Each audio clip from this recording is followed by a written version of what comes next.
Thank you, Nina and Ricky. Good evening, everyone. I'm Alma Angeles for NET25 World News. On tonight's headlines.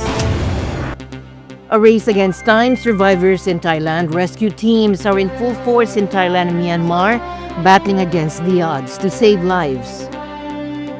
Here in Bangkok, where a desperate race against time is underway, the catastrophic 7.7 magnitude earthquake that struck neighboring Myanmar has left a trail of devastation across the region. And the news starts now.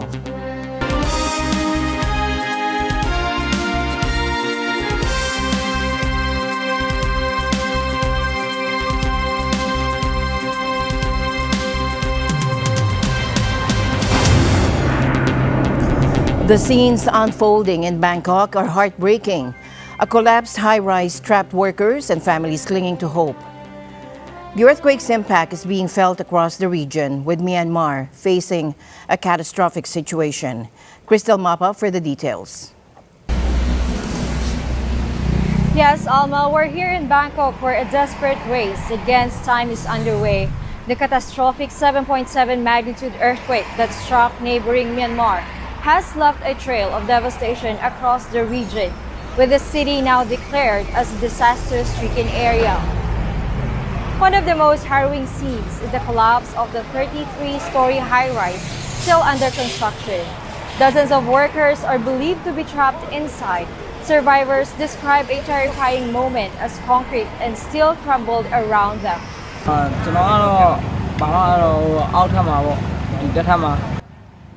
I was working on ground floor when the earthquake started shaking things. The rest of my colleagues were on the 13 and 14 floors. I felt dizzy immediately, and the girl working next to me said that she also felt dizzy. Then, things were falling down from high floors.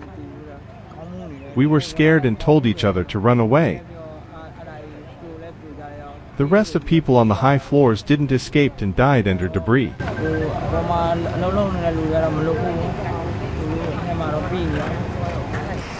Rescue teams are working tirelessly, deploying search dogs and drones to locate any signs of life amidst the rubble. The challenges are immense, as described by this police K9 unit commander. In this situation, it's nothing compared to the scenarios we did during training. The area in which we could work on is very limited due to metal debris and sharp edges. It is also hard for us to try and get inside, so we had to try to find ways inside from around the edges, or where the dogs can get into. The structure is also unstable. We don't know if it will topple again. It's hard to tell, so we have to maintain our safety as well. Families of the missing are clinging to hope, waiting for any news. I'm here to wait for my mother and younger sister. I saw it in the news that a building collapsed, so I called my sister. But no matter how many times I tried to call her, there was no connection.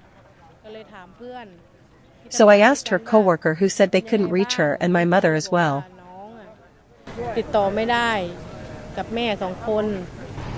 The epicenter of this earthquake was in Myanmar, a country already grappling with civil unrest. The devastation there is staggering. Myanmar state television reports a rising death toll. While we are still conducting the rapid need assessment, we know this is an absolute catastrophe for children and family across Myanmar. Many homes has been destroyed, road and bridge damaged. Many children and family are still missing and traumatized. We need urgent assistance, especially for the children, who often suffer the most in these kinds of situations. Hospitals are overwhelmed, forcing patients to be treated outside.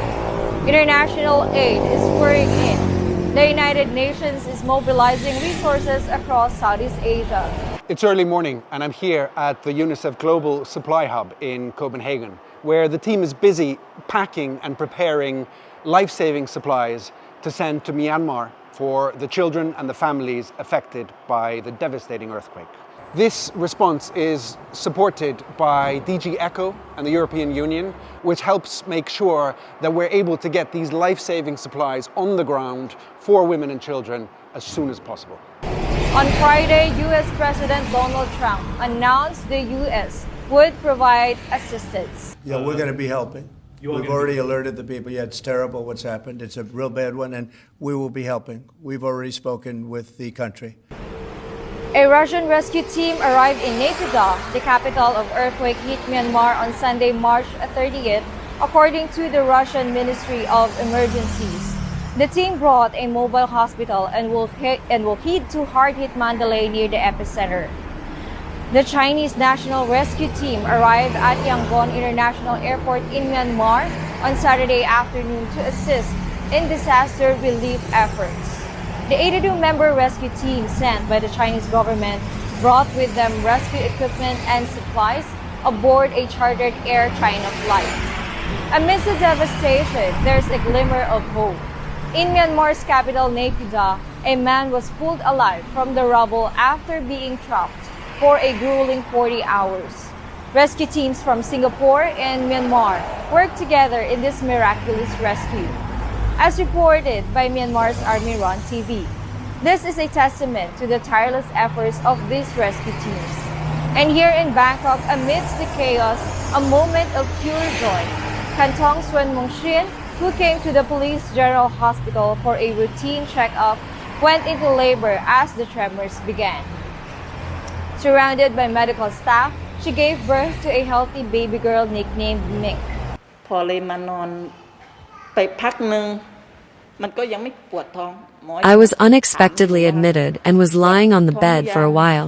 หนูก็เลยบอกว่ายังไม่ปวด I didn't feel any pain at first. The doctor came to check up on me and I said, "No, I'm all right." ว่าลมมันพัด And then I felt like a strong wind swayed me. I've never experienced anything like this before. ค่ะ That's when I felt like I started to go into labor. But the doctor had started evacuating me down the stairs. หมอเลยอพยพลงไปข้างล่าง I was telling my baby, "Don't come out yet." But the pain kept growing and growing as I was coming down the stairs. Then I was put on a hospital bed and was surrounded by a lot of medical staff where I just gave birth right then and there. It was all a shock to me too. พอคลอดออกมาแผ่นดินมันก็ Once my baby is born, the ground stopped shaking. I felt great. I saw my child and the earthquake stopped. I am so impressed and happy by how the hospital took care of me. Here in Bangkok, the full scale of the destruction is still coming into focus. In Myanmar, the situation is even more dire, with communications down, power outages, and government censorship limiting the flow of information. Rescue efforts continue around the clock, with moments of both tragedy and hope defining the disaster. We'll continue to bring you updates as they become available. Alma? Bangkok authorities have declared the city a disaster-stricken area.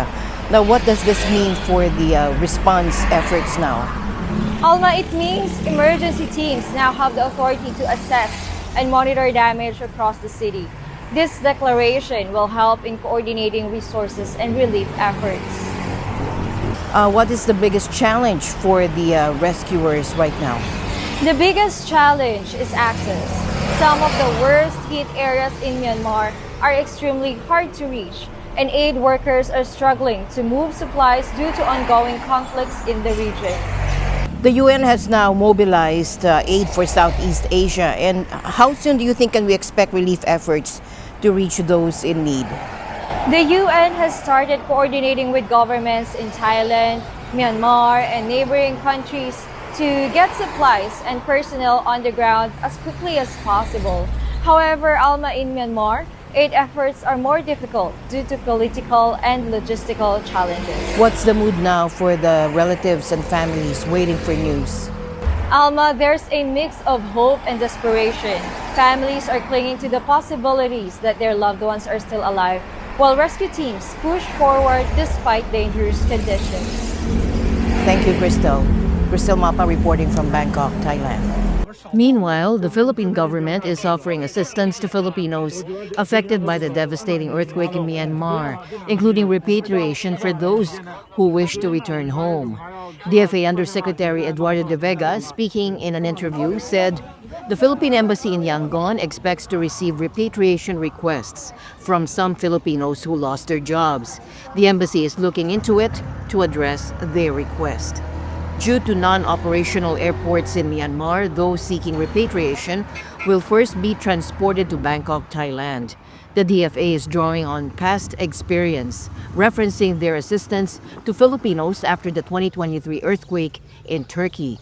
The Philippine Embassy in Yangon is actively gathering information to assess the needs of Filipinos on the ground, and this includes welfare checks and determining the resources required for relocation and repatriation.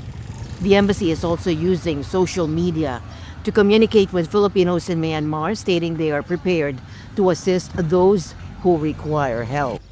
The DFA also assures Filipinos affected by the earthquake that the government is ready to provide the necessary support during this difficult time. Amidst the devastation of the powerful earthquake that struck the Myanmar border region, 2 nurses in southwest China are being hailed as heroes. Surveillance video from a maternity center in Ruili City, broadcast by China Central Television, captured the terrifying moment the 7.7 magnitude quake hit. Nurse Xiong Jielen is seen carrying a newborn while kneeling, protecting the baby from the violent shaking. Another nurse bravely tries to secure the other infants in their cots. Miraculously, all the nurses and newborns escaped uninjured. Immediately after the quake, the maternity center staff moved everyone to safety. We were only focused on the babies and we just want to protect them because, after all, we have the ability to act, but they don't. So we do our best to protect all of them. Thankfully, no casualties have been reported in the Chinese areas bordering Myanmar. A gathering is underway in London where hundreds of Filipinos have come together to voice their concern for President Duterte and to wish him a happy birthday. Take a look. Hello, Alma. I'm here in Marble Arch in London, where many Filipinos and supporters of arrested former President Rodrigo Duterte have gathered to demand his release and return to Philippines from the ICC custody. The mood is emotional with chants of "Bring him home" echoing through the place. So this weekend is celebrating the birthday of President Rodrigo Roa Duterte. Right now, as everyone knows, he's in the Hague and unfortunately he's in detention. A lot of us were unhappy about the way that it was carried out. You know, I woke up at 2 o'clock in the morning on that Wednesday and saw the pictures of him trying to understand why they were doing what they did. You know, President Duterte invited the ICC to the Philippines and even said, hurry up with the investigation. But he didn't realize they would drag an 80-year-old man with multiple medical conditions to The Hague. And that's the bit that's upset so many of us. First of all, I wanted to go to Netherlands last Friday, but I don't have any annual leave left. So I decided to come over here today to join it because I've supported Mayor Duterte since he ran for president 2016. Until then, I'm supporting him wherever he wishes. Dahil po naniniwala po kami in behalf of IPA ng party list, naniniwala po kami na illegal yung pagka-aresto kay Tatay Digong at kami po ay nakikisimpatya sa kanya dahil sa aming paniniwala. Marami siyang naitulong sa ating bayan. So again, I know the Duterte family have said themselves that they don't really want people to comment on the ICC and the process. So all we're showing is a message of solidarity. You know, we're thinking about President Duterte at this time. We're thinking about the family, you know, Madam Vice President Sara Duterte, sending our best wishes, sending our love, and telling them that we're praying on a daily basis for the former president, that everything goes well. Again, this is not a protest. This is a gathering of supporters of the former president. We're celebrating the occasion of his 80th birthday. We're not commenting on politics. We're not commenting on the ICC. All I'm saying on a personal basis is there could have been a better way of doing it. I worry that somebody with medical conditions, somebody very elderly, was being dragged to the ICC a couple of days or the day before his 80th birthday, or a few days before his 80th birthday. To me, that sounds really, really sad and, really vindictive. There are people rubbing their hands together. When I see some of the posts on Facebook from those people who are very happy that this has happened to him, there is a process and the ICC should follow that due process. The former president could have been allowed time to spend in Davao, to go through legal challenges, to go through courts in the Philippines. If you go back to when people were saying, the Philippines is a sovereign country, with its own jurisdiction, etc., why not go through the Philippine courts first before being brought to the ICC? Afford former President Duterte that due process. Well, there's an outpouring of love from across the world. There are Filipinos from across the globe. I did a post asking how people would celebrate his birthday. That got more than 50,000 likes. I got thousands of comments from people taking pansit, lumpiang Shanghai, celebrating birthday cakes. These are people who are not being paid. These are Filipinos who spent their hard-earned money, their hard-earned time in order to support the president and show their love for what he's done for Davao, for Mindanao, and for the Philippines. The global debate over Duterte's legacy continues. We'll keep following this story. Back to the studio. Thank you, Lavan. U.S. Vice President Vance criticized Denmark for failing to protect Greenland from Russian and Chinese threats, leading to a diplomatic clash. Take a look. You have not done a good job by the people of Greenland. U.S. Vice President J.D. Vance slammed Denmark during a visit to Greenland on Friday, saying it was failing to keep the semi-autonomous Danish territory and its people safe from incursions by China and Russia. Denmark has not kept pace in devoting the resources necessary to keep this base, to keep our troops, and in my view, to keep the people of Greenland safe from a lot of very aggressive incursions from Russia, from China, and from other nations. Vance gave no details of the alleged incursions and said there were no immediate plans to expand U.S. military presence on the ground in Greenland. As Vance's visit was underway, President Donald Trump told reporters at the White House the United States needs Greenland to ensure peace of the entire world. We need Greenland, very importantly, for international security. We have to have Greenland. It's not a question of, do you think we can do without it? We can't. If you look at Greenland right now, if you look at the waterways, you have Chinese and Russian ships all over the place. And we're not going to be able to do that. We're not relying on Denmark or anybody else to take care of that situation. And we're not talking about peace for the United States. We're talking about world peace. We're talking about international security. The vice president's visit on Friday came just after a new broad government coalition was put in place that aims to keep ties with Denmark for now. Greenland's new prime minister said Vance coming to Greenland signaled a lack of respect and called for unity in the face of pressure from outside. We believe that it is not showing respect for an ally. I think that is a shame. But now we have a government that needs to get to work, and it will start immediately. A White House official has said Greenland has an ample supply of rare earth minerals that would power the next generation of the U.S. economy. Meanwhile, polls have shown that nearly all Greenlanders oppose being part of the United States. President Trump has issued a stark warning to Russia, threatening severe economic consequences if Moscow obstructs his efforts to end the war in Ukraine. President Trump said he was pissed off at Russian President Vladimir Putin and will impose secondary tariffs of 25 to 50% on buyers of Russian oil if he feels Moscow is blocking his efforts to end the war in Ukraine. He said, if Russia and I are unable to make a deal on stopping the bloodshed in Ukraine, and if I think it was Russia's fault, I am going to put secondary tariffs on oil coming out of Russia. He said that would be that if you buy oil from Russia, you can't do business in the U.S., Trump said. There will be a 25% tariff on all oil, a 25 to 50-point tariff on all oil. Trump later reiterated to reporters he was disappointed with Putin, but added, I don't think he's going to go back on his word. You're talking about Putin. I don't think he's going to go back on his word.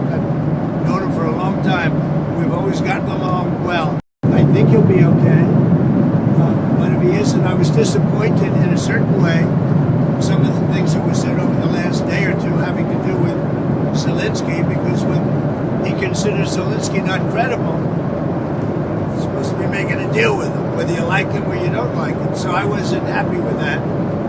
But I think he's going to be good. And I certainly wouldn't want to put secondary tariffs on Russia, but if they were put on, it would not be very good for them.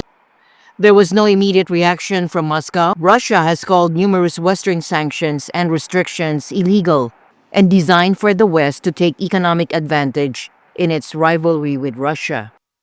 Trump, who spent the weekend at his estate in Palm Beach, Florida, told NBC News he planned to speak with Putin this week. The threat of these tariffs, however, signals a significant escalation in U.S. pressure on Russia. Russian drones struck a military hospital, shopping center, apartment blocks, and other targets in Kharkiv, Ukraine's second-largest city, late on Saturday, killing 2 people and injuring at least 25. The State Emergency of Ukraine released footage on Saturday showing firefighters putting out fires in destroyed homes and combing through rubble with dogs.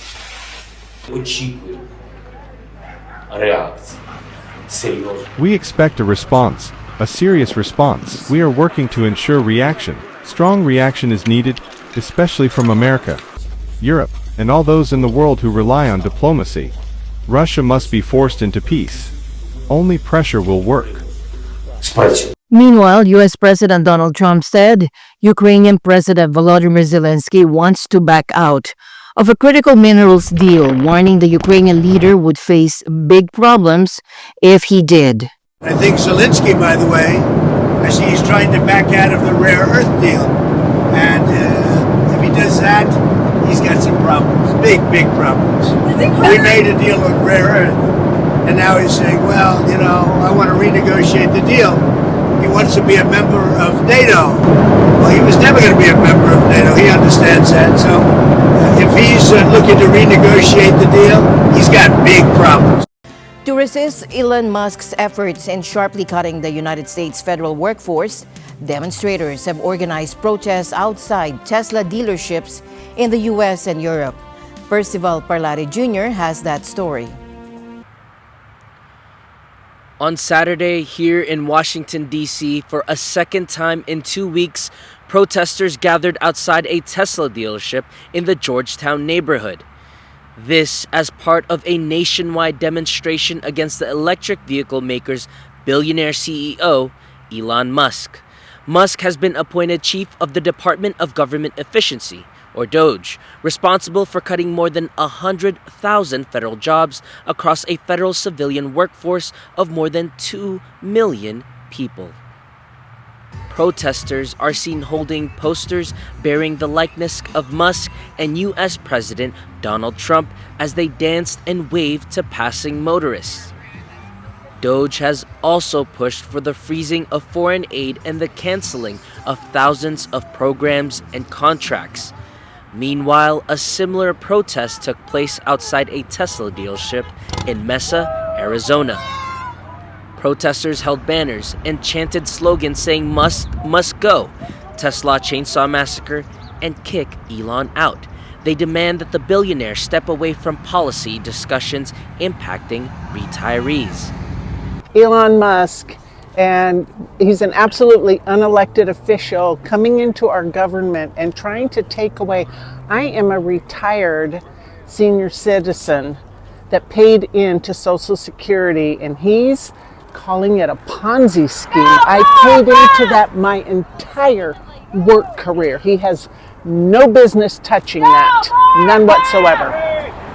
It's very un-American. We have processes and we have a Congress, we have committees, we have ways to root out waste. If there's waste, we can find it. If there's reason to cut government departments, we can cut them. We can do it in a reasoned, careful approach that doesn't affect people's lives. I paid my entire life into Social Security, and I am in fact living on Social Security. If they disrupt my Social Security, it's going to mean immediate and serious problems to me. In the United Kingdom, Musk protesters demonstrated outside a Tesla dealership in London. Some held signs to traffic reading "honk if you hate Elon" and "don't fund fascists." This during a global protest day against Tesla and its chief executive. In Berlin, Germany, protesters call for Musk to be sent to the moon.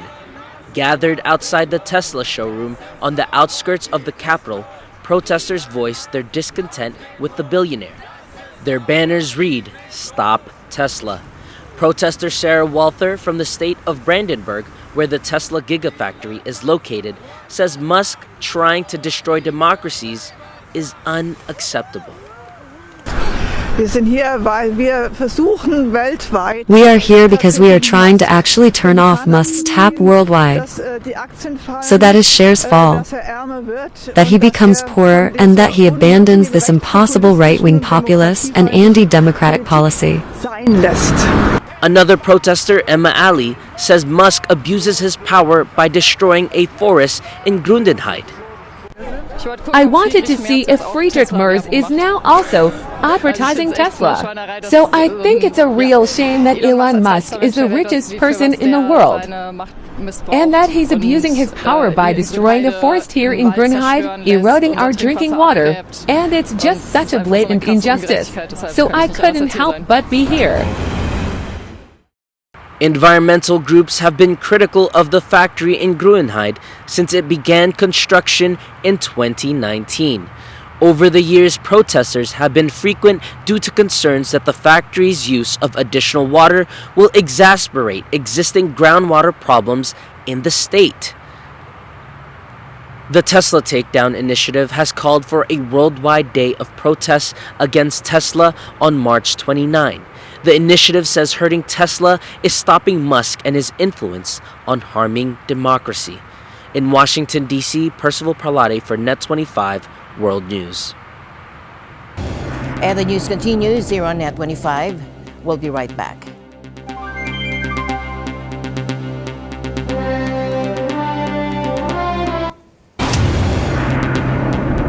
Spring has sprung and Washington, D.C. is awash in pink.